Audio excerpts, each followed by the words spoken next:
नहीं है कि रूस और यूक्रेन जो 4 सालों से उनके बीच में युद्ध चल रहा है, 2021 में ये युद्ध शुरू हुआ था, उसको अब डोनाल्ड ट्रंप भी कहीं काफी हद तक रोकने की कोशिश की है और अभी वो रुकने के कगार पे आ चुका है, ऐसी खबरें आ रही हैं। खैर ये पुख्ता नहीं है, लेकिन ऐसी खबरें आ रही हैं, चूंकि कुछ चीजें हैं जिनसे ऐसे कयास लगाए जा रहे हैं कि रशिया और यूक्रेन के युद्ध नहीं, क्या रुक क्या सकते चीजें हैं हैं। वो, क्या?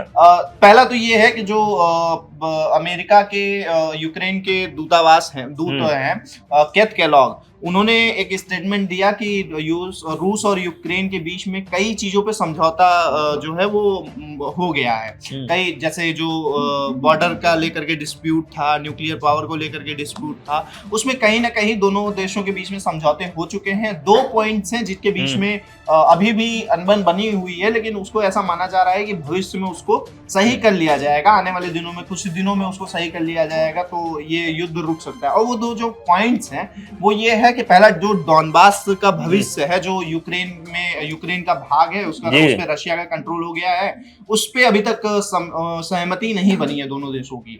और दूसरा जो जापोल्जिया न्यूक्लियर पावर प्लांट है, जापोल्जिया न्यूक्लियर पावर प्लांट को भी लेकर के सहमति नहीं बनी है।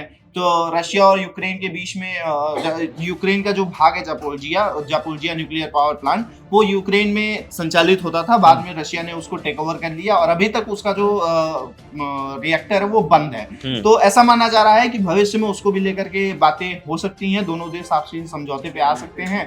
तो ये पॉइंट्स, ये सिर्फ 2 अहम मुद्दे हैं जो अभी तक दोनों देशों के बीच में समझौता नहीं हुआ है, लेकिन ऐसा माना जा रहा है, ऐसे कयास लगाए जा रहे हैं कि दोनों देशों के बीच में युद्ध रुक सकते हैं।